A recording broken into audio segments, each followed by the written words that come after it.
wanna be a motherfucking hustler. You better ask somebody.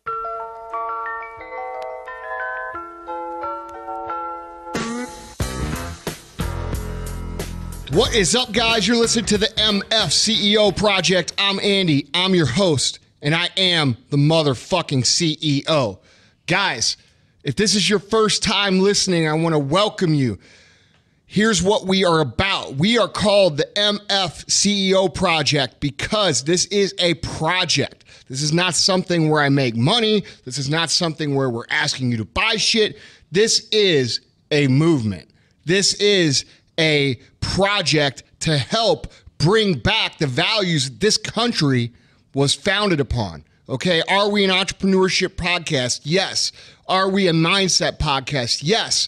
But what we really are is we are out to help bring back the core values that this country was built upon. Hard work, doing the right thing, taking responsibility for yourself, being accountable, setting the right example, being a proper leader, contributing to society, all the good shit this country was built upon that has been watered down by people who want everybody to win. And as we know, not everybody fucking wins. It's reality. Okay? We're out to bring that back. We are tired of the liberal mindset of everybody wins and everybody's special and everybody's this and everybody deserves this. Bullshit, motherfucker. You don't deserve a goddamn thing unless you work for it. And that's what we're about, guys. We don't ask for money. We don't ask for anything. What we do ask for, though, every podcast is that you share with a friend if you find value in what we're about to give out. And I know for a fact today, you're going to find extreme practical value in what we're going to talk about, okay? I'm here with my co-host, Vaughn, a.k.a. Vaughn the Impaler, the pastor of disaster. What's up, my man? I got a question for you. What happens when you're normally on an incredible level of excellence and then you take it that much higher? You win that much more. No, I mean, what do you call that? Do you have a pithy saying for that? No, man, it's evolution. Yeah? You know, like I had this conversation with PJ when he was here off the podcast. Mm-hmm. PJ from Secret Entourage, right. Author of Third Circle Theory. Everybody loved that podcast by all accounts. It was very popular. We were talking about the evolution of growth, and a lot of people have the idea that being successful, you know, it's like a destination, right? Mm-hmm. You get to a point where you're earning a certain amount, your life's set a certain way, and you get there and you get to kick your feet up on the beach, drink a fucking Corona, smoke a fucking doob, and life is good, right?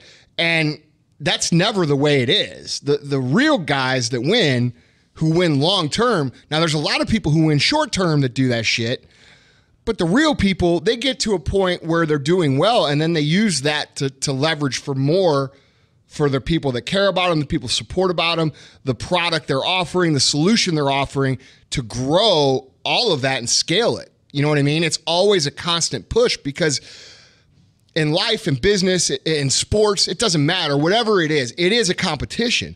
And if you slow down and if you stop because you think you've quote unquote made it, you're going to get passed up by the guy who's been following you and who's continuing to push. You know what I mean? There's no finish line. Right. That's why, like, there's that saying, you know, it's not a destination, it's a journey. There's a lot of truth to that. It is a journey. And the journey, and that's something that comes with age. I mean, when I was 30 years old, you know, I'm 37 now. When I was 30, I didn't believe that. I believed there was a destination. I was going to get to X amount of dollars. I was going to fucking do this and live my life doing this. But here's what happens. When you evolve into somebody who is a true winner, you learn to love the game. You learn to love the competition. You learn to love the evolution. And when you get to that point, now it's not about what money's in your bank. It's not about you know, the notoriety or a magazine article or getting an award. It's about continually getting better. And when you learn to love that, that's what removes all limits to your success and growth. Right. You see what I'm saying? Absolutely. I mean, I know for a fact you believe that. The reason I even asked you that question is that I feel like I've known you for 3 years. From that time, there's always been a level of excellence, but I feel like I've noticed in the last, particularly in the last month, I feel like your Thursday Thunders, I just feel like you're hitting a stride. You're in a zone that is really amazing to me. Thank you, man. But here's the thing. When we started this podcast, I didn't fucking know what we were doing. You didn't know what we were doing. Right. This podcast evolved from us doing interviews for books that we're working on. Right. Okay. And then we're like, oh, you know what? We started posting videos and people were like, where's your podcast? And we're like, oh, fuck, I guess we should start one. Right. Right. And we've had tremendous success with it. I mean, tremendous success. Right. But this is a good lesson for everybody. I didn't fucking have somebody come to me and say, hey, this is how you do a podcast. We fucking figured it out. Right. We got it on the Google machine and we typed in some shit and then we did what it said. You know what I mean? Yeah. And if you go back and listen to the beginning podcast, the content's still good, but the delivery's not as good. The fucking it's rough around the edges. It's not nearly as cool and as fun and as polished as what we're doing now. Right. It's you guys can literally go back, and we're one of the top podcasts in the fucking world right now. You can literally go back, and by the way, thank you guys for doing that. Yeah, that's not us. Yeah. That's you guys. You can literally go back and watch the evolution. Go back and listen to the first 5 podcasts and then come listen to the last 5. For me, it's painful. Dude, I'm embarrassed. Like, not because of you. I mean, you know what, dude? I'm like, doity. No. You know? I agree with you. You know what? I've thought about like re-recording all those and putting them on the new end, but here's why I don't do that. So that people can see the evolution. Right. Because, dude, it's been less than 2 years and we've gone from not knowing what the fuck we're doing to being what's considered statistically the pinnacle of what we're doing. Right. You know what I mean? Right. And how do we do that? We did it by fucking doing it. We didn't have a coach. We didn't have a fucking game plan. We didn't have somebody come in here and consult us. You know what we did? We practiced. We did it over and over again. How many podcasts have I thrown out that I didn't like? That I said, we recorded and I'll say, hey, what do you think of that? And you'll be like, I thought it was good. And I'll call you an hour later and be like, no, dude, throw that out. We're doing it over.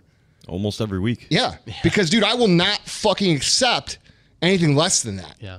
You know what I mean? And that's like self-awareness. That's self-accountability. You know, and I don't care if you're cooking fucking hamburgers right now at McDonald's. You know if you're doing your best. And if you're putting out half-ass hamburgers, you're creating half-ass habits for yourself now, 6 months from now, 6 years from now, 60 years from now. And I've refused to do that. So I'm not going to let myself, I learned a long time ago, I'm not going to let myself start to create half-ass habits for myself. So if I put something out and in my gut, I say, I know I can do better. You know what I do? I fucking do it better.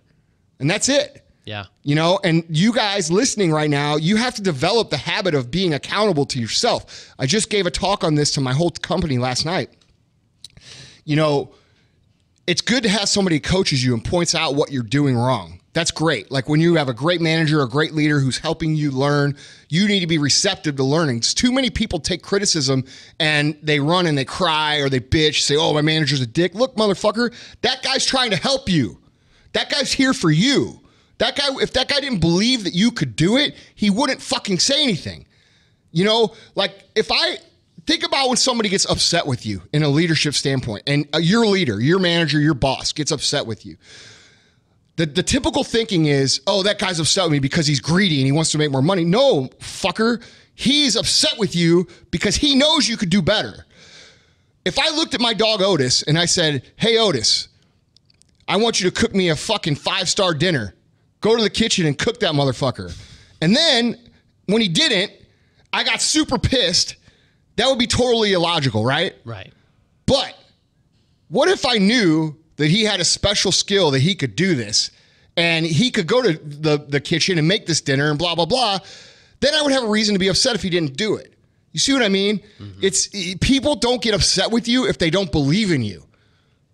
Absolutely, 100%. I think, in fact, you can tell if you care about somebody if they piss you off and you're like, well, I'm just going to let it slide. That, to me, says you don't really care about the person. Exactly. Or you don't expect more, or you don't expect they can do anything.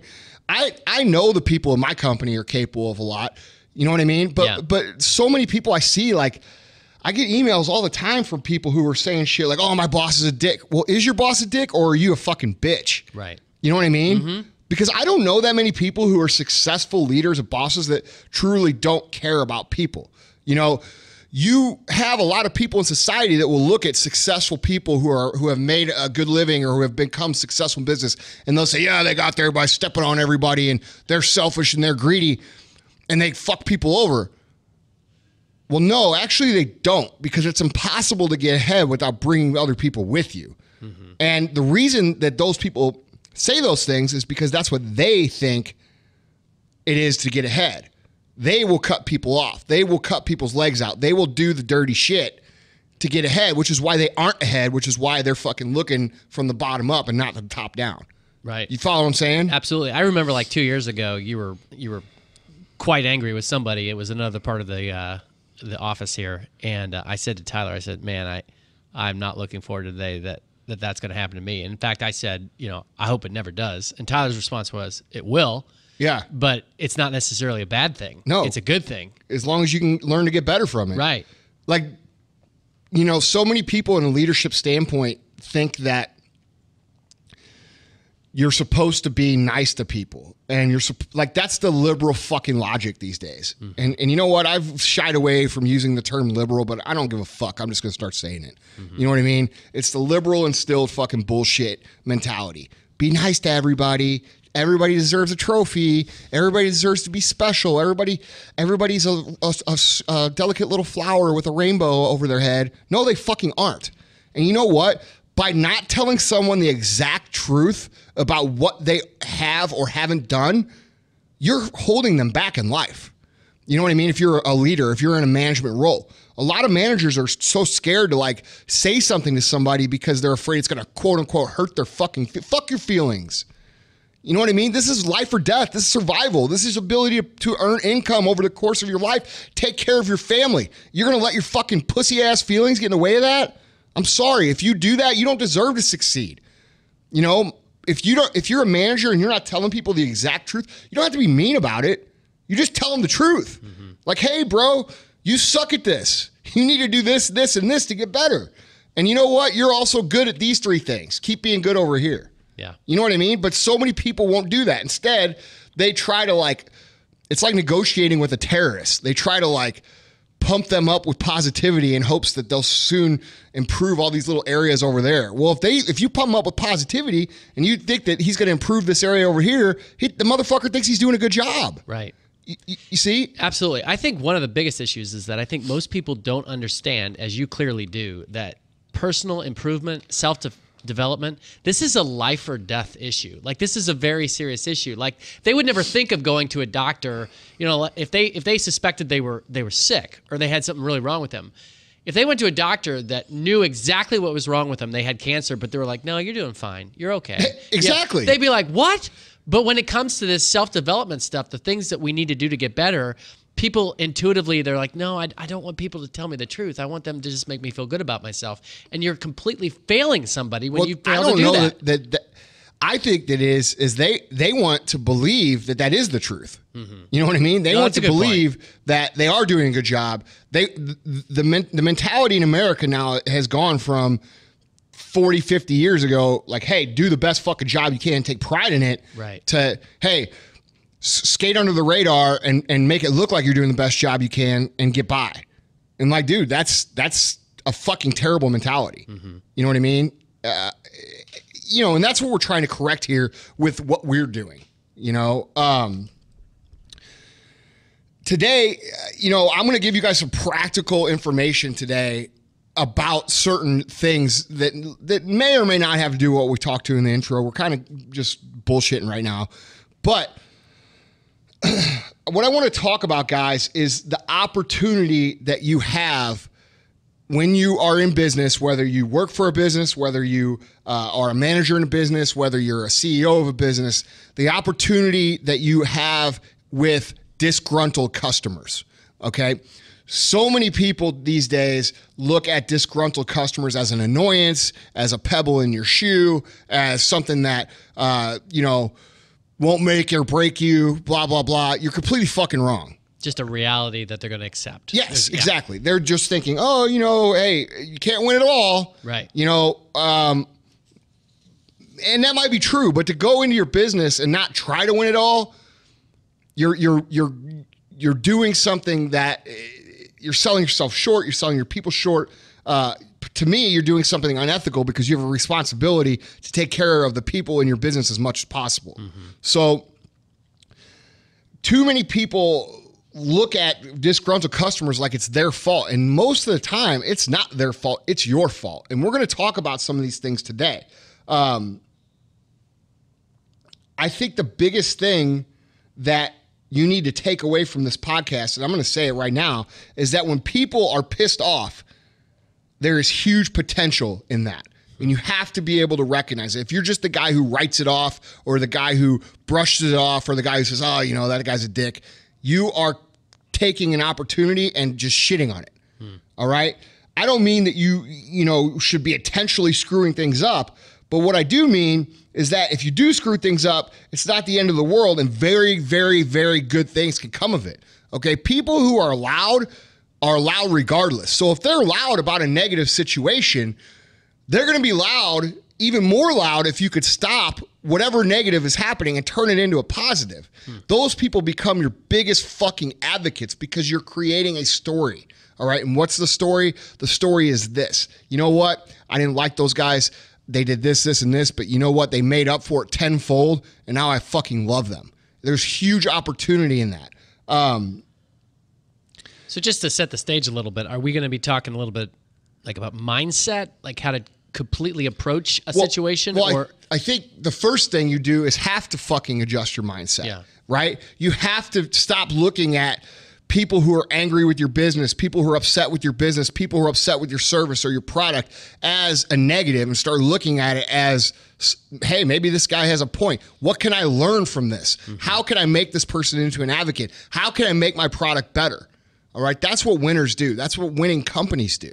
All right, and you might be the guy cooking burgers right now, but if you're the guy cooking burgers right now and this dude's complaining about the burgers, maybe you should think about why he's complaining about the burgers to adjust the level of quality that you're putting out. So this can apply to all levels. You just got to, be able to step into that perspective. Okay. All right. So the average person or the average manager or the average every CEO, single person who has a fucking job, this is relevant to. Gotcha. So as you said, the typical, we'll say average business person looks at a disgruntled customer and the first thing they see is, this is just a pain in the ass that I have to deal with. Yes. So what's the other way to see this? The other way to see this, said generally. The other way to see this is an opportunity. This man has a valid point. This man has a network of people that could possibly send his people into our business. This man or woman has feedback that could help improve my product. Okay, that's what you have to start looking at it as, not as, this guy's just being a jerk. That's what average people fucking think. Right. Smart people fucking think, what can I learn here? Okay. So take the disgruntled, pissed off customer and just dissect them for me. Well, the first thing you have to realize is that customers who are pissed off, they're invested in your business. That means they care. All right. They're not just pissed off because they're pissed off. They fucking care.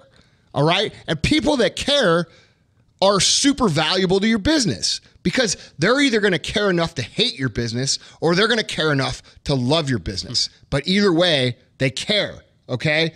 And if you're talking to someone who has taken the time out of their day to complain to you, you have to understand that that person is also going to be the same person who is going to take time out of their day to tell their friends and family and social networks how great you are when you correct the problem. That makes total sense. So, I mean, it's kind of counterintuitive, but in some ways, you don't really want the nice customer who was disappointed by your product, and so they're just like, well, that's okay, so I'm just going to go along my way. Yes. Yeah. These people are extremely valuable. They're opinion leaders in society generally, the people who bitch. Now, are there people that bitch just because they bitch? Absolutely. But most people that bitch to you, they're not bitching. They're actually caring enough to tell you what you could do better so that you could improve. Right. It's kind of a compliment because they have really high standards for you. Yes. And so the way you need to approach them is not to like protest what's going on or try to fight with them. You know what it is? It's to say, you know what, sir, you are 100% right. And I am so sorry this happened to you. I want to do better. How can I make this better and what can I do better? Let them vent. Let them come at you. Let them tell you everything that they want to tell you, okay? And agree with them because they're probably right. Not agree with them because you're trying to like appease them. Right. You know what I mean? But if you take a genuine interest in listening to that person and being present when you listen, that not only is helpful to you, right? But it also shows the person that you care, which is going to tone down their level of frustration with you because you're giving them the opportunity to have their input in the solution to the problem. People want to be heard. They want their voice heard. They want you to care back. Yeah. Right? It makes total sense. It seems like the average person just is going to have to actively work to say, I'm going to impute good motives to these people. They seem angry, but they're angry for the right reasons. Exactly. The other thing you have to realize is that customers who get pissed, they usually have extremely high standards, which means your standards, even if they are high on the back end, aren't meeting those standards in the front end, okay? You know, have you ever been tempted to say, oh man, this customer is being unreasonable? Well, they should expect excellence from you, don't you think? They should be unreasonable with you, don't you think? Isn't your job to do the best possible fucking job that you can so that you can earn the great word of mouth, you could earn the income, you could create the jobs? You have to understand that these people are basically a thermometer for you to measure if your standards really are meeting up to the standards that you might set on the back end. So it's a great way to have a real measuring stick against what's being executed versus what's being talked about on the backside. Yeah, it makes total sense. That old saying, a rising tide floats all boats.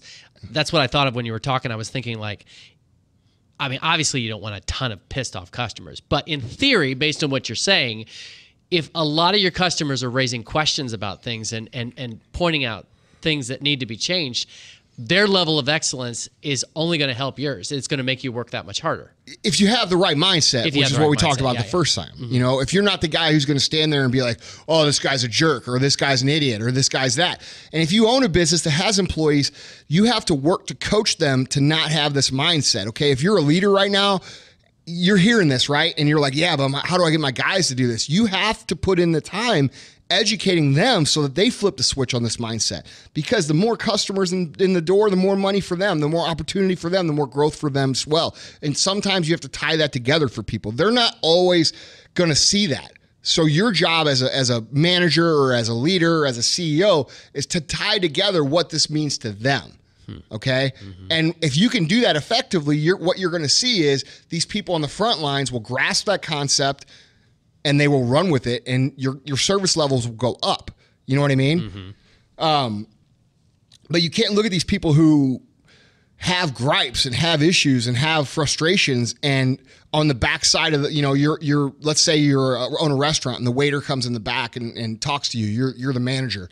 Says, yeah, this guy's just being a dick, blah, blah, blah. And you say something like, well, you know, don't worry about it, blah, blah, blah, blah, blah. Dude, you're enabling that person to have the attitude of that. What you need to do is be like, well, why is he upset? Oh, well, his fries weren't blah, blah, blah. Well, shouldn't his fries be fucking perfect? He's paying great money to have that. Let's make it perfect for him.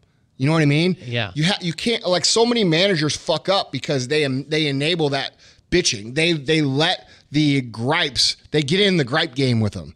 You know what I mean? There's a good line in Saving Private Ryan, which is one of my favorite movies, where they're talking and he's like, he's talking about gripes, and Tom Hanks said something to the effect, I can't remember the exact quote, but he said, you know, gripes go up, not down. You know, it's not that I don't have anything to complain about, it's just I'm not going to complain about it to you. You know what I mean? Right. Makes so total sense. When you're a manager or a CEO, you don't get in that game of that, you know, of bullshitting or talking shit or, you know, enabling people's negative attitudes towards customers. You know, your job is to make that improve. So when people bitch to you, it's your job to stop them and say, well, hey, look, this guy's got a good point. You're being short-sighted. We need to fix it so that this guy will go out and do this. And if you do that enough times, people will get it. You know what I mean? And that goes back to like what I said about, you know, a lot of people won't have that conversation because they feel it's a little bit uncomfortable. Well, I'm sorry, but if you don't have the balls to have that conversation, I don't know. Right. I don't know what to tell you. Do you think the reason it's hard for so many people to think with the mindset that you're suggesting is because, especially nowadays, because we're so worried about getting our feelings hurt and that kind of thing, that people don't listen to what is being said. They're just all bent out of shape about how it's being said. Well, You know- that's you the know what I'm saying? popular thing now, man. Everybody, that's the thing. The last 4 or 5 years, it's become this fucking pussified, emotional, oh, I don't like the way you toned that. You know what? I don't give a fuck if you don't like the tone. You know what I mean? Right. Like, what makes you think I give a shit if you don't like my tone of voice? I don't care. Right. And there's not enough of that. There's too many guys being like, oh, well, I'm sorry for the way I said that to you.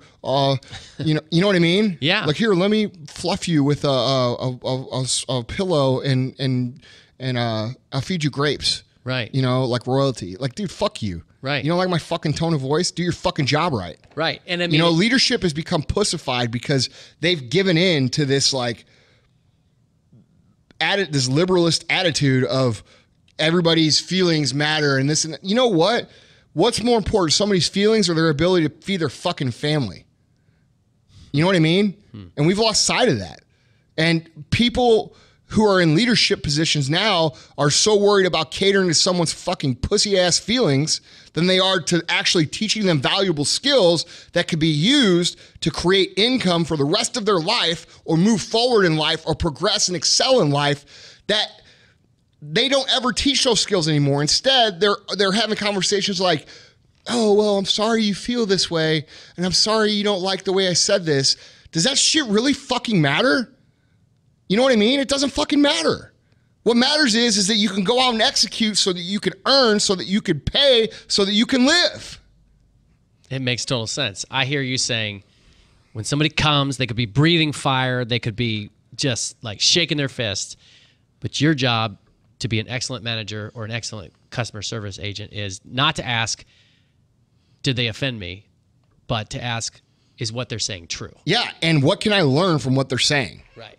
So, you know, that's a mindset you have to instill in your whole organization, because the natural mindset these days is not that. The natural mindset is to look at the customer and be like, that guy's a fucking idiot. Right. You know, I get so many people message me saying the same, Andy, is the customer always really right? Well, do you want to be broke or do you want to fucking have some money? Right.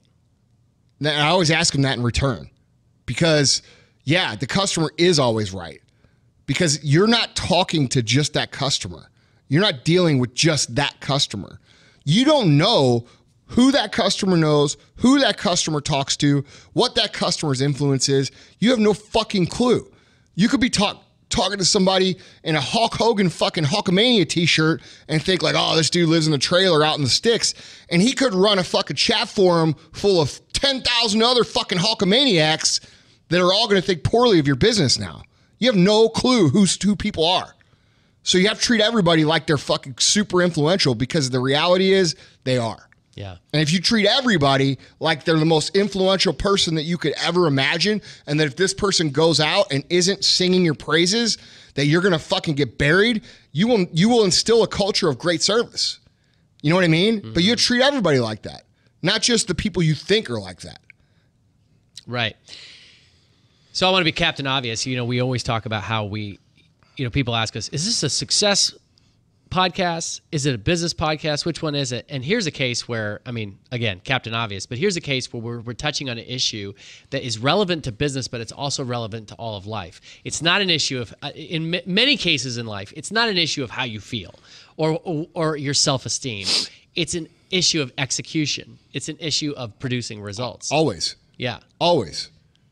Leave your feelings at fucking home, man. Right. You know, I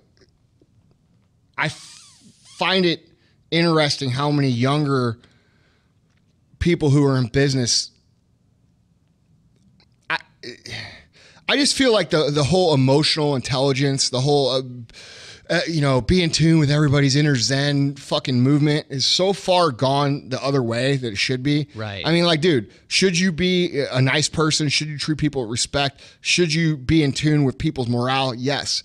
But to make it to a point where, like, people are complaining at work about the tone of voice that their manager has when their manager's correcting them on doing something, dude, fuck you. Right. Go fucking work at McDonald's forever.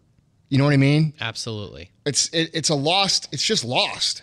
Yeah, And you know this. You look across the spectrum, no matter what the area of life is. It could be sports. It could be business. It could be politics. I mean, dude, think of a fucking football player coming off the field and the coach being like, yelling at him and then coming back 3 minutes, you know what, I'm really sorry I yelled at you. You know, I know that probably hurts your feelings a little bit, but I'm sorry. Right. You know, right. It's comical. Right. But it that's is what comical. people like have come to expect in the workplace.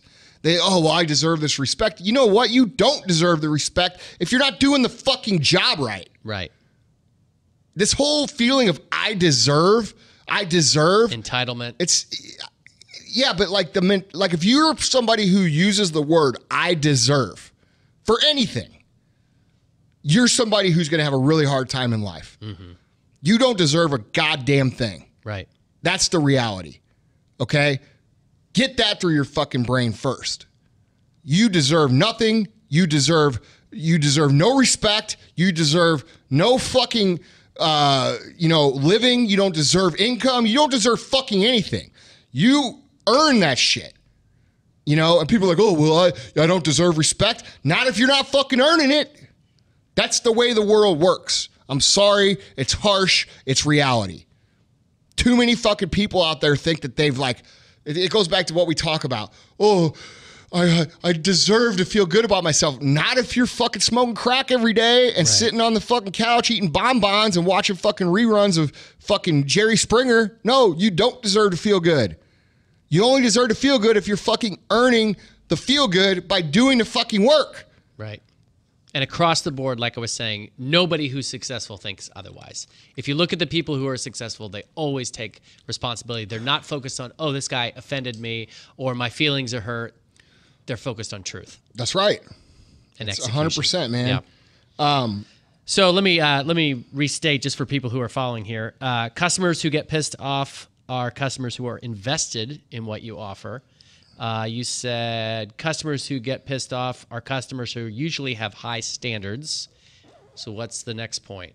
Well, I think the next point is that you have to realize, and I touched on this a minute ago, but the really pissed off customers, the ones who are the most vocal, the ones who go on fucking the internet and leave you a 1-star review, those are the same ones who will go back and create a 5-star review and a correction and be a huge, powerful advocate of your brand if you take the time to correct the issue. And when I say correct the issue, I mean doing whatever it fucking takes. And a lot of people aren't willing to do that because that shit costs money, all right?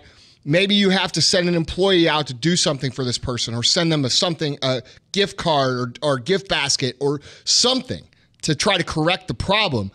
But that's an investment that will return on you 100-fold. Okay? And people don't think of it. They look at today's cost, not tomorrow's return and the lifetime value of that customer. The lifetime value of a customer in my business is over $100,000. Okay? I teach all my people to visualize when they talk to somebody to have a bubble over their head. This is $100,000. Okay, if you could visualize somebody having a $100,000 bubble over their head and they're bitching at you and crying at you and yelling at you and being rude to you because you did something to upset them, it's a lot easier to keep your cool. It's a lot easier to work to resolve that problem when you can remember what that person's worth is over the long haul. And if you take that person's worth over the long haul and you multiply it times the 20 fucking friends they have that they have influence over, now you're talking about 20 more people with $100,000 bubbles. You've got to think about the long game, man. It's not about today. It's not about the $50 you're going to spend on a gift card or the $100 you're going to spend on a gift pack to send to this person to resolve that issue. It's not about the meeting you're going to take with this person because you want to correct the issue. A lot of times people just want to be heard. You know what I mean? The point is that whatever it costs you to do this, you have to understand that it's an investment. It's not a cost. Okay, these people are hugely invested. They have incredibly high standards. They're extremely critical, and they're fucking pissed off at you. But what you do to turn all that passion in the right direction in support of your company is well worth any amount of money that you could possibly spend to do so. So you have to understand, the loudest people are the loudest people, whether it's fucking negative or positive, okay? And for every motherfucker that leaves you a negative review or yells at you or gets mad at your company, there's 50 others that are just as mad that haven't said anything. Right. So you need to treat this person and be thankful for this person that they brought these things to your attention so that you could correct them. If you have that mentality, you are going to become the fucking king ding-a-ling of customer service. You know what I'm saying? It's not going to happen. You're going to be the John Holmes of customer service, you know? And like, dude, that's what your goal should be. Mm-hmm. Because customers is the name of the game. I don't care what fucking business you're in. You could be in, tire business. You could be in fried chicken business. You could be in fucking supplement business. You could be in fucking the bank business. It doesn't matter. You're not selling what you're selling. You're not selling your product. You're selling a solution. And ultimately, what you're really in is the customer acquisition business. You see what I mean? You're not in the business of selling this or that. You're in the business of acquiring and creating value and networks of people to help your business grow. Mm-hmm. Okay, so let me throw this out there because I think this is awesome. So you teach your guys to see the lifetime value of a customer, which to me is another way of putting that is you're teaching them vision. You want to cast a vision for what a customer is worth. But there's another aspect of this that, and I love how this ties into a lot of things you talk about on the podcast.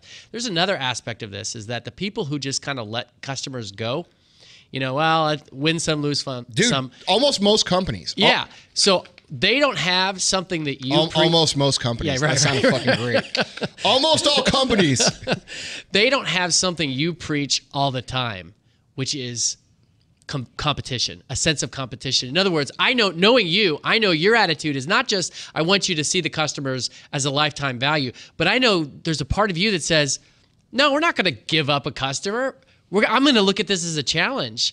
There's no lost cause. You know what I'm saying? Like you have to have like a kill mentality. Of course. I'm going to take this as a challenge. Well, dude, that's Does that make sense? Yeah. That's the popular thing now. Oh, I want everybody to win. Fuck, I don't want everybody to win. I want to fucking win. Right. I want my team to win. And I have a moral obligation to fucking win so that my team wins. Right. People are like, oh, Andy, you're fucking overly competitive and you're overly aggressive and you don't let the littler guys have their spot. No motherfucking shit. That's my job.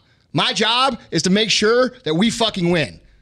Right. Period. And not to lose a single customer. I don't want my grandma buying vitamin D drops at fucking Walgreens. I will yell at her and get pissed at her. And then I will yell at my guys for not capturing her. Mm-hmm. Motherfucker, you shop with us because we're the fucking best. Right. And we're willing to prove it. But the point is that a lot of people will paint overly competitive CEO figures as like these crazy motherfuckers that they say what I just said and they're like, look how greedy he is. It's not greed. I used to sleep on a fucking mattress that I had to put my head on, strategically place it so I didn't fucking lay on a piss stain that was somebody else's piss because the mattress was used. And I got a Salvation. I don't want to go back to that. I've got fucking over 100 employees that are all dedicated and loyal to my fucking companies. I've got almost 3,000 now outside reps that I have responsibility for. We have to fucking win. We have to get everything we can. And if I don't have that attitude of being competitive, I'm failing them. And that's not right. I have a moral obligation to that level of competitiveness, and so do you.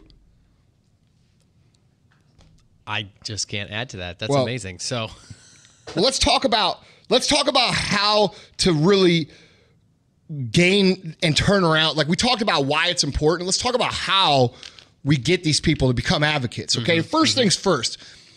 You touched on it a second ago. You can't just let them just go. Okay. You've got to engage them. All right. A lot of companies will just they'll see a negative comment on their Facebook and there's a difference between trolling and a legit comment. Everybody knows the difference. So I'm not going to say that right. I'm not even going to get into that. But legitimate comments that have concerns or a post, companies will not engage that post because they don't want to put a spotlight on it. You know what I mean? Somebody says, hey, I bought this product from this company and I don't like it. You know, I wouldn't recommend it. You know, companies will just let that go. Right. Or somebody writes an email, they just won't respond. All right, you have to engage and you have to get in the game. This should be a no fucking brainer, but it's amazing me how many companies ignore these complaints. You know, people post complaints, they post on a company's website, and these guys delete the post or ignore the post. I mean, what the fuck are you trying to do? This is 2016. We're in the digital age. If you aren't engaging your customers and trying to hide from your mistakes, you're a fucking idiot. Yeah. When they complain, respond. When they get pissed, listen, and then correct the problem. Okay? People respect that. And this is ultimately about respect. So first rule is you've got to be willing to engage. You've got to be willing to jump in the pool. You've got to be willing to take your licks and then know that there's a great opportunity to make this person an advocate. And if you understand what we talked about in the first part of the podcast of understanding that there is a tremendous opportunity here, it's much easier to be enthusiastic about jumping in and engaging these people when they're upset. Right. You know, because a lot of people are afraid of that.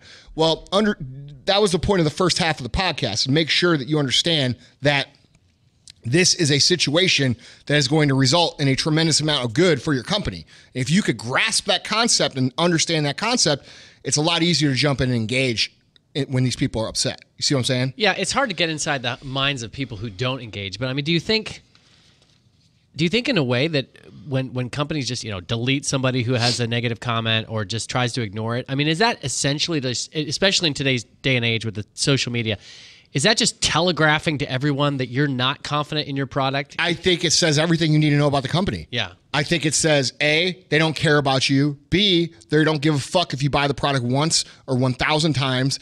C, they don't care if you fucking solve the problem if we solve the problem that you came to us for. D, they got so much money, they don't give a fuck. Right. And you know what? Those kind of people don't deserve your business. Right. You know what I mean? Mm-hmm. Like, we're a pretty decent sized company, and we still fucking try to do the best possible job we can engaging customers. And there is literally not a day that goes by that I don't screenshot something, and it might not even be something negative. It might be something that's impartial that I screenshot to our customer service guys, or that I will jump in and say, hey, dude, shoot me a message. I'll get this fucking handle for you. Mm-hmm. And you know what? I don't think there's anybody at my income level, at my status level, at my quote unquote popularity level on this fucking earth that does that like I do it. Not anyone.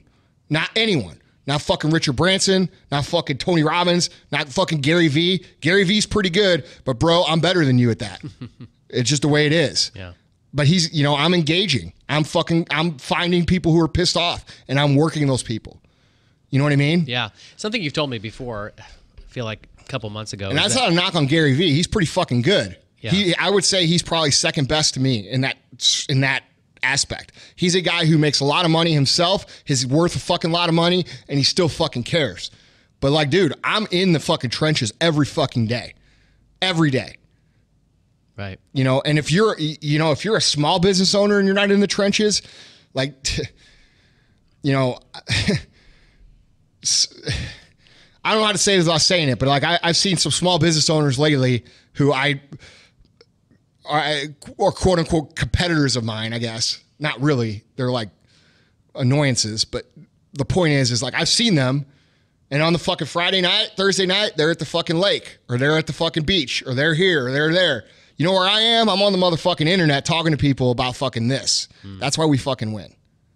You know what I mean? Absolutely. We're willing to fucking do the work. Absolutely. The other thing I've noticed about when you engage people directly on your personal brand, you know, Andy Frisella or MFCEO, and then beyond First Form, is I've noticed that when you engage, the other person might be rude, they might be completely unreasonable. What's interesting to me is that when you or the people who are representatives of First Form maintain your dignity, maintain your respect level, what happens is all of the other customers that have had really good experiences defend you. That's right. So there's no need to. But here's a point that we don't even have on our list to talk about here, but I want to bring up because you just kind of got to it. Dude, sometimes people just want to be fucking heard, man. You know, like, dude, you'll get we get them all the time, like these overly aggressive emails, like, oh, fuck you guys, you did this and this and this. And then we reply to them like, hey, man, you know, I'm sorry or we'll call them, hey, I'm sorry you're so upset. What can we do? The reason they're doing that and becoming so hard is because they don't think they're even going to be fucking heard because most companies don't listen. So when you take someone who is overly rude and you call them up, and then usually those people are like, dude, I'm sorry, I was having a bad day. Yeah. You know, I really didn't think someone was going to contact me. And you really could turn the script over and turn this person into a fan of your business. You know what I mean? By doing the right thing. Yeah. It's not that hard. The fact that other companies don't give a fuck about customers is a tremendous opportunity for you to care and create awesome loyalty in your company. You see what I mean? Yeah, that's an incredible. There's been many times where I've come to a customer service agent and I thought I had to go in with guns blazing. Super hard, right? Yeah, and the guy was just like, "Oh yeah, no problem, Mr. Kohler, we'll take care of it." And then what do you think? I feel like an ass. Okay, so like, dude, I use this example. in my. It's perception. Okay, it's what you expect versus what you really get. I use this example all the time. All right. You see some dude walk in. I use this example with our store employees. You see this big burly dude walk in with a fucking mohawk, tattoos all over him, tattoos on his face, scowl on his face, just a rough looking dude, right? You see him walking in from 50 feet away. You automatically start to create a perception of this person based off of their appearance. Right. And the liberalists listening, which not many of you are, thank God, will say, oh, well, that's not fair to judge somebody. Guess what? We all fucking judge people. So you're developing this perception based on this dude's appearance. You're like, fuck, this dude's going to be mean. He's going to be rough. You know, he's not going to want to. And then he comes in, and not only is he the fucking coolest dude ever, but he talks to you for 30 minutes about your cool car. You talk about all the shit you have in common, and you find out that this dude is almost just like you, just looks different. Now, what's your perception? Your perception isn't what it would be had that person look normal. Your perception is that guy's super cool because you expected him to be super not cool. Right. So think of that in terms of customer service. You know what I mean? You are in a position because people are upset to go above and beyond and exceed their expectations. And what that does is they perceive you as first negative, and then all of a sudden you're not just okay, you're the fucking best. Yeah. You know, and that's Yeah. what this is about. You know, people just don't take the time to make this investment. And you know what? There's a moral obligation to do this too. You know, this isn't just about getting the business or growing your company, and it is a tremendous way to do that. But look, you have a moral obligation to provide a great product, great service, and follow-up support. Otherwise, you don't deserve the fucking money. You have that obligation to your family, your friends, your fucking employees. So if you're not doing what we're talking about here, you're fucking off. Period. So when people come in, you have to understand that when you exceed their expectations, you're presenting a situation where you're going to flip it total 180 degrees on them. All right. Something you say, I just have to repeat it again because this is basically sums up what I hear you saying, is that it's terrible that the standards in America have gone down and loseryness is so common. But the upside of that is that if you're not huge like opportunity. that, it's a huge opportunity. Yeah, for sure, man. Just like if you're a young person right now between the ages of 17 and 27, if you can adopt the mindset that we talk about here and do the work, like really fucking do the work and do it in a way that it should be done, you know, not the quick, easy, fucking fast way. You guys are going to be the guys who are sitting in my chair when you're fucking 35, 36 years old. You know what I mean? Probably earlier, because so many people don't have that mentality. You know, when I was young, you know, the internet wasn't there. There wasn't all these easy money fucking fixes. So everybody's fucking working their dicks off. You know what I mean? Right. We had to compete against some badass dudes. But there's tremendous opportunity in the fact that the work ethic has gone down so low. So let's stay on track here. You have to remember, my next point, you have to remember that customer service and sales are two sides of the same coin. Sales is not really about selling things. It's about solving problems. And what this means is that your response to a complaint should not be a defense of the product. Well, gee, sir, I don't understand. Our supplements are made of only the highest quality ingredients. No. Obviously, the person didn't get the results for some reason or another. Your main goal should be to figure out why he wasn't satisfied. And more than that, why he isn't singing your praises to the fucking world about how great you are. Identify the problem, figure out what needs to be done, and fix it no matter what the cost. Okay? You have to do those things. It's not something that is optional. All right? If you own a business, sometimes that's a personal, emotional thing for you because somebody's coming to you and they're telling you, like, hey, man, I tried your fucking chicken parmesan. It fucking sucked. And you made it. Yeah. That will piss you off. You know what I mean? Right. But what's worse for you? Being pissed off and listening to the customer and arguing with them? Or would it be smarter to listen to the customer, improve your skills, make a better fucking chicken parmesan, and win? You see what I'm saying? Sometimes you got to put your fucking ego aside. A lot of times. Most of the time. Yeah. You know, and listen. You know, when you talk to these people, you have to understand too that nothing replaces sincerity. I asked my team last night, we were talking about, and this goes with sales and customer service being the same thing. I asked everybody to raise their hand. Who knows the difference between when someone's actually trying to help them or when someone's trying to sell them? Every single person raised their hand. So I'm going to ask you guys the same thing. Do you know the difference when somebody's trying to sell you versus when somebody's trying to help you? Every fucking person listening right now knows the difference. Because as human beings, our bullshit detectors are finely tuned instruments, okay?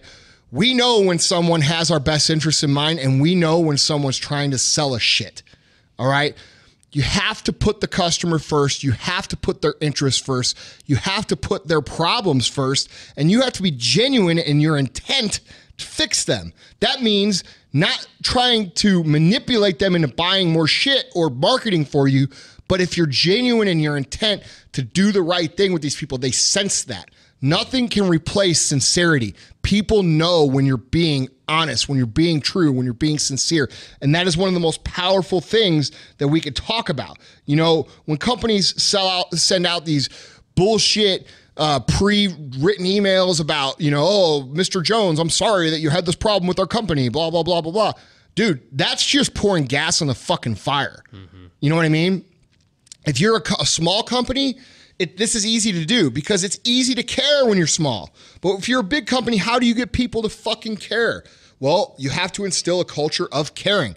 People know the fucking difference between caring or pretending to care. There is a massive difference between actually caring and pretending to care. And every single person on this earth knows the fucking difference when someone actually cares versus someone's pretending to care. So guys, how do you do this? Well, it's probably a good idea that you actually care about your customers, because if you don't actually care about your customers, you're not going to get very far in business because people are going to sense it. So how do you do this? It's very simple. Fucking care. Genuinely about helping people solve their problems. It's actually the key to any business. You know what I mean? But it's especially the key here to customer service. People want you to be sincere. They want you to talk to them. They want you to listen to them. They want you to have a human conversation. All right? What's been done for the last 20 years with hiring people from fucking India to take customer service and automated this and fucking generated email that creates a tremendous opportunity for a human element to make an impact.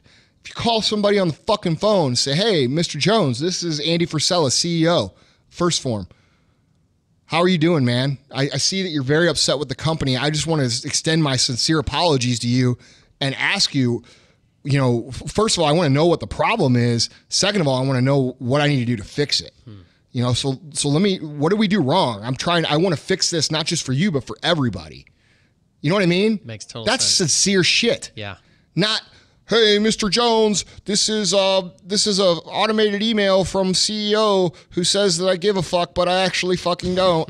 You know what I'm saying? Yeah. Like, it's ridiculous. So let me ask you let me present a specific scenario. There are obviously a lot of companies. I used to have an internet provider, and when I went to cancel, you could tell that the girl was basically working off of a script. She was very nice, but you could tell she was working off of a script. And you could tell that they had sort of anticipated what objections they were going to get. So you hear the little notebook, going to the right page, and she starts reading. Dude, that shit's an insult to customers. It is. So playing devil's advocate, though, if you're a manager or you're a leader, your employees are going to be at different levels of communication ability. So on some level, I kind of get what they're doing with those scripts. They're helping their employees. No, but see, here's the problem, Vaughn. Those scripts are designed to help customers, service reps, manipulate customers into making the situation amicable. Mm-hmm. And it's to cut down on their training because it costs money. And they have such high turnover. Well, here's the thing. If you own a company, we talked about this being an investment. It would make a hell of a lot more sense to spend the money on actual fucking humans who wanted to solve a problem, who were knowledgeable about solving a problem. Dude, that comes down to paying people $5 fucking an hour to answer your phones. Right. You get what you pay for. Yeah. If you paid somebody $20 an hour to take your fucking incoming phone calls, or $30 an hour, and provided them a decent income, as a start off. That's what we do here, man. Like, our customer service guys are fucking, that's entry level. Like, you don't get to be on the phone, you don't get to do anything else till you master that. Right. And they get paid well. They care. Yeah. So for you, it's not just an insult to the customers, it's an insult to your employees because you're not trusting them, you're not respecting them. Dude, all you have to do is tell your employees to do what they think is right. Yeah. You know what I'm saying? Like, yeah, hey, right. How about Make this? It right. Yeah. How about this? Do what you think is right. Right. That should be your fucking training for customer service. Do what you think is right, whatever you think that is. If you do that and not provide them with all this fucking bullshit fucking information that they got to abide by, you set them up to actually have to be human.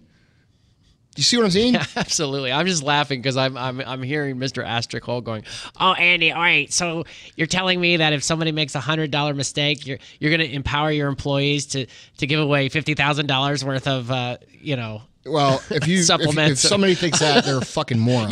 Somebody's out. No, probably not. Probably not in our. I could argue that would actually still be worth it. It still would be. I probably wouldn't do it. Right. But I mean, there's a limit, right? Right. But I mean, dude, most people are genuine. Are you going to have people who are going to try to scam the system? Yeah, absolutely. But everybody gets the benefit of the doubt once. Right. Right. And is it your experience that for all the facts that there are, the reality is, yes, there are customers who are kind of out there. That's definitely the exception and not the rule. Or no? 100%. Yeah. Yeah. No, there's no question, dude. Most people are good people. Yeah. Most people want to do the right thing. Most people just want their problem solved. Yeah, you've got the scavengers who fucking, are going to try to see if they can get something from you, but you're smart enough to recognize those people. Right. So if if you have that question right now, that should be a given. Mm-hmm. Of course there's going to be that, but you can't look at everybody like that, which is the fucking problem that we're trying to address here. Right. I don't know. You've got to. If you look at everybody like they're trying to scam you, you're going to be out of business real quick. Right. So many people who own business have these huge egos. They're right. Customer's wrong. Fuck the customer, blah, blah, blah. I know a lot of business. Dude, I've seen a lot of businesses like that they just don't understand the idea of the value of a customer over the course of a term. Mm-hmm. You know what I mean? A life term. Mm-hmm. It's insane. Your job is to make it right. Right. Right. So the last point I want to cover here too is that you have to remember that you might have to lose a sale today to gain a friend for life. So if you fuck things up, you got to make sure that there's a follow-up. I don't understand companies that don't give refunds or take returns. If your product didn't satisfy, you shouldn't keep the person's money. That's not morally correct. If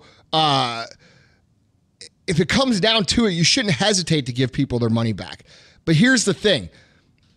Don't see that as the end of the relationship. You know, you lost a sale, yes, but you have a huge opportunity to prove to that customer that they were more than a sale to you. If you have their contact information, wait a couple days and then write them a handwritten note. You know, surprise them with the offer of service. Be persistent in your follow-up. Most people will love that, and it will mean a lot to them. Call them up in a week on the phone and say, hey, man, I know you had a bad experience. I'd like a chance to earn your business again. You know, have a conversation with them. Follow them up. Ask if they were happy with the way that we handle the situation. Like I said numerous times here, a lot of people are just wanting to be heard. And if you care enough to call them back and say, now I noticed you returned the product. Was everything handled properly? Did my guys take care of you? Were you happy with the way that they handled the refund? You might lose that customer, but you know what will happen on Friday night when they have the conversation about the topic of needing new tires on their car and you own a tire shop. They're going to say, hey, man, I went to Andy's tire shop. You know, they fucked up, but dude, they took care of it right away. And he called me up to ask me what else they could do. You know, I definitely have a lot of respect for their business. I'm probably going to go back. They're at least going to not talk bad about you. I see what I mean? Yeah, I think when that happens, I think people are absolutely blown away No question. by how much that respects them as human beings. Yes. It's the right thing to do. Yeah. You know, the whole, it's like weird to even, people just don't get how business is, it's so, if you want to win, it's just as simple as doing the right shit. Mm-hmm. And a lot of people are like, oh, that's not right, blah, blah, blah. No, it is right. It's right. Mm-hmm. Look at the fucking companies that really win. Look at the Amazons. Look at the Apples. Look at the fucking Zappos of the world. You don't have an issue with that company. There's not one thing that they do that's immoral, that's wrong, that fucking isn't awesome customer service. Nothing. They do everything right. Morally right, too. They're not fucking you. Mm-hmm.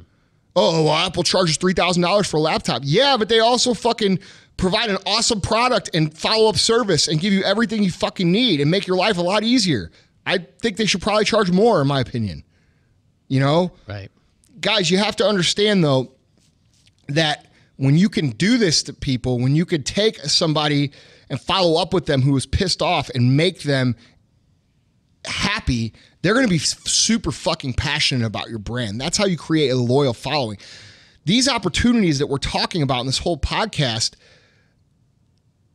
it's almost to the point where it's worth pissing someone off to make them this kind of loyal.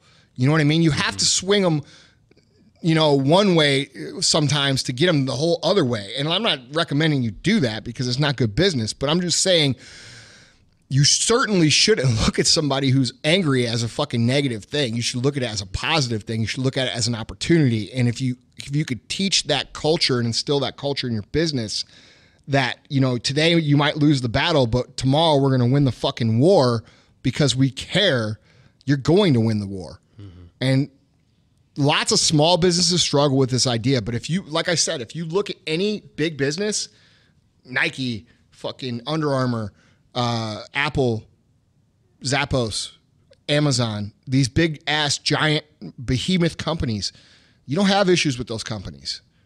They understand this concept. You get somebody on the phone at all those companies, they will work with you. We've moved past the automated age of customer service. We've moved past hiring out India to take our fucking calls, okay? If you're growing business right now and you're a mid-sized business, take money and invest it into a human customer service department. Real fucking people who know your fucking product, answering the fucking phones, making your customers advocates, okay? It's well worth the investment. It's not a cost. Customer service is not a cost. Customer service is an investment. Mm-hmm. It's an investment to create loyalty. And disgruntled customers are the head honchos of being loud advocates of your brand to create more loyal people. That's the point of what we're talking about here. They're not an annoyance. They're not a proverbial pebble in your shoe.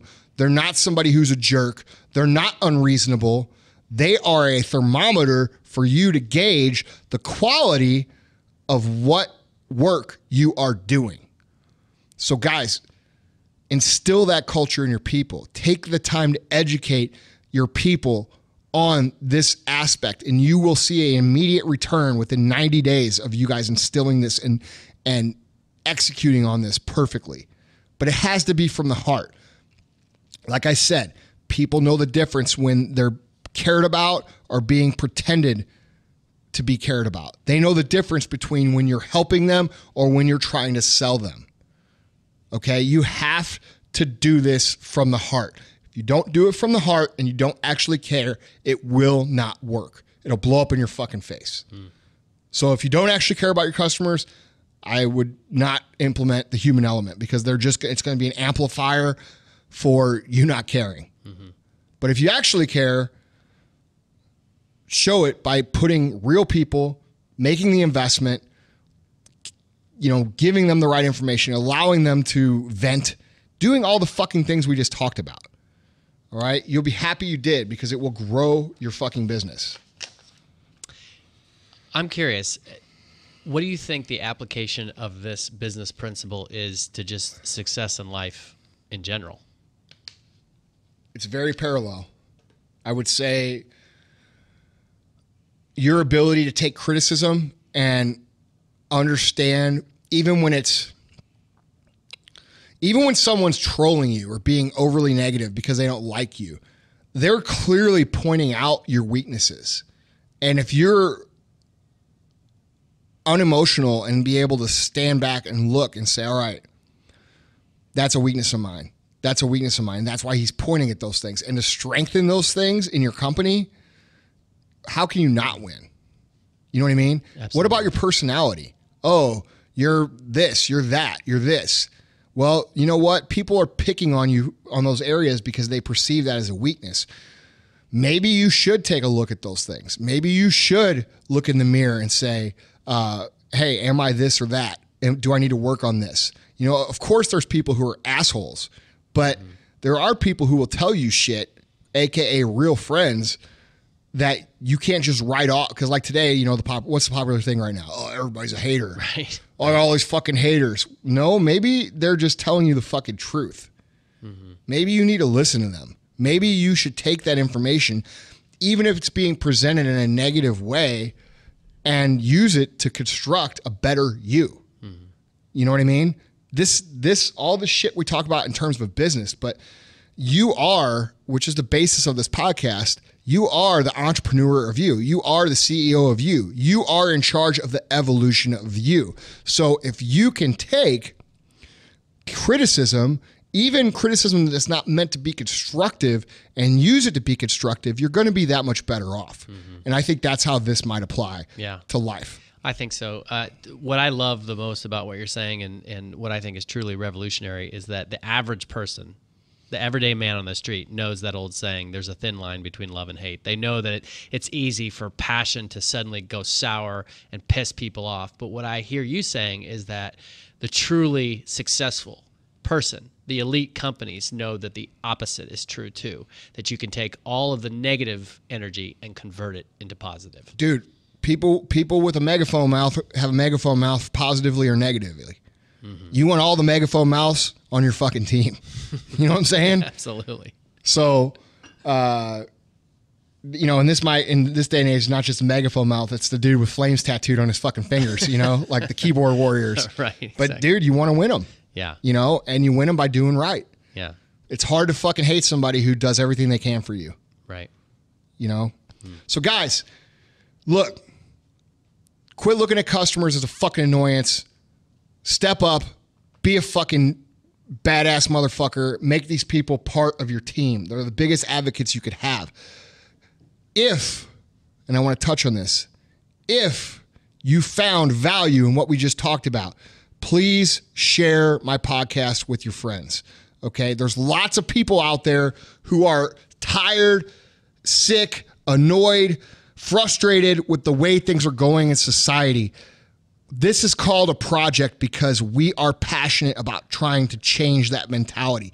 If you know people who are tired of the liberalist, pussified, everybody wins, everybody gets a fucking sucker, blah, blah, blah, blah, blah mindset, dude, send your peeps this way.